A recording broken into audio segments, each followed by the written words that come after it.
네, 대선이 90회밖에 남지 않은 가운데 후보들은 유권자들의 마음을 잡기 위해 사활을 건 유세전을 벌이고 있습니다. 네, 더불어민주당 문재인 후보는 캐스팅보트 충청을, 국민의당 안철수 후보는 최대 표밭 수도권을 공략합니다. 국회 연결하겠습니다. 김종성 기자. 네, 저는 지금 국회에 나와 있습니다. 주말 연휴지만 대통령 선거에 나설 주자들은 일제히 전국 각지에서 유세전을 펼치고 있습니다.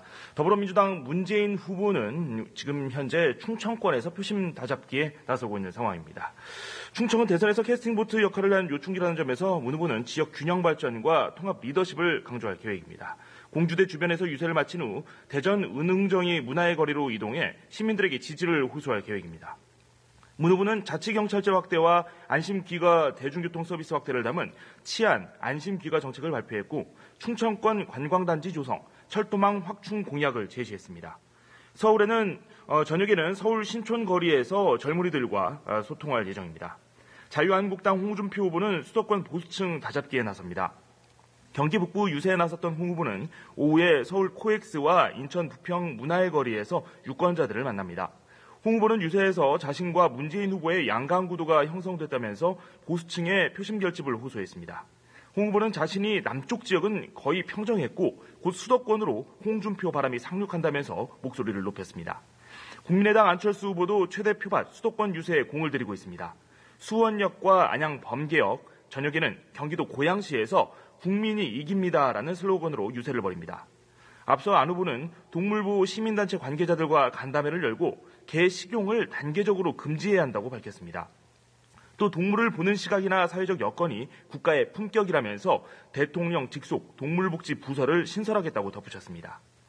최근 안철수 후보 측에 합류한 김종인 공동정부 준비위원회 위원장은 기자회견에서 개혁 공동정부는 2018년 중 헌법 개정을 완료하고 2020년 제7공화국을 출범시킬 것이라고 설명했습니다. 김 위원장은 홍준표 후보도 개혁 공동정부의 대상이냐는 질문에 개혁 공동정부는 모든 정파를 아우르는 것이라면서 특별히 배제하지는 않을 것이라고 밝혔습니다. 다만 홍 후보 측이 안 후보 측의 공동정부론을 보수층을 끌어안으려고 낸 궁여지책이라고 지적해 논의가 어떻게 이루어질지 관심이 모입니다. 바른정당 유승민 후보는 영남권을 찾았습니다. 유 후보는 오전에 부산 해운대 영화의 전당에서 영화 산업을 살피고 부산 지역에서 문화예술 산업을 집중 육성하겠다고 밝혔습니다.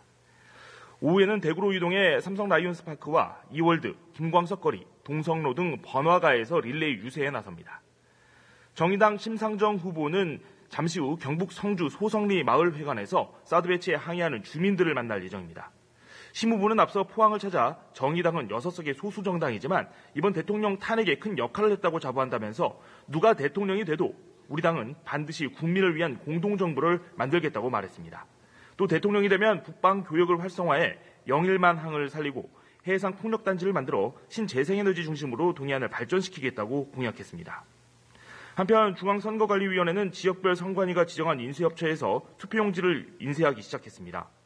사퇴를 결정한 남재준, 김정선 후보의 이름 옆에 사퇴라는 표기가 인쇄됩니다. 선관위는 추가 사퇴자가 나올 경우에 유권자가 혼란을 겪을 수 있는 만큼 사퇴자가 나오면 투표소에 안내문이나 벽보를 게재할 방침입니다. 지금까지 국회에서 전해드렸습니다.